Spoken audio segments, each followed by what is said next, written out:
bloody calm down. In a Sydney warehouse, actors are rehearsing a very personal play. I'm sorry. I'm sorry. Bondi Dreaming is the story of prisoners on death row in Bali. Life's so bleak, they fantasise about imaginary lives. I'll wallop you so hard you won't be... The play parallels the real-life story of two Australians. 10 years ago, Andrew Chan and Myron Sukumaran were arrested in Bali. For heroin smuggling, they were given death sentences. Appeals have been exhausted. Indonesia executed 6 other foreigners last week. Chan and Sukumaran could be next. For the Bondi Dreaming actors who visited their real-life counterparts and become friends, time is running out. We're doing all we can for these guys. You know, our thing is art. That's what we do. We make, you know, I'm an actor. That's all I can do. So it's, I just try and do the best because I care about my friends. You know. Their play aims to raise money and awareness even at this late stage.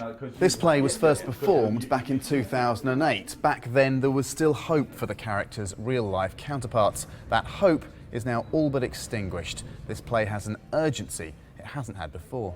I stand with you. In Australia, there is a frenzy of campaigning. Well-known Australians have added their voices. We stand for mercy. Families have gone on television to plea. They're good kids. Everybody makes mistakes. They did something stupid. They don't deserve to die. They don't. Campaigners say Chan and Sukumaran have rehabilitated in prison. Sukumaran has become an artist who has taught other prisoners. If being in prison is to reform yourself, I think both the boys have done that. Australia's Prime Minister too has called for clemency. But similar calls from the Brazilian and Dutch governments were ignored 2 weeks ago.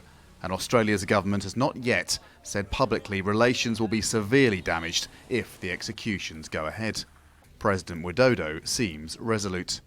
Indonesia should be strong about this. President Joko Widodo has to ask the public to understand if Australia takes strong measures against Indonesia because of the executions. If, for example, a certain product won't be exported to Indonesia, then we should face these consequences. It's difficult, but less difficult than suffering from international drug gangs in Indonesia.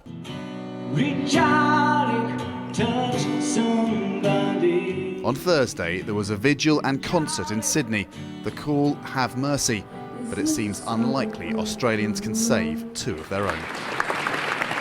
Andrew Thomas, Al Jazeera, Sydney.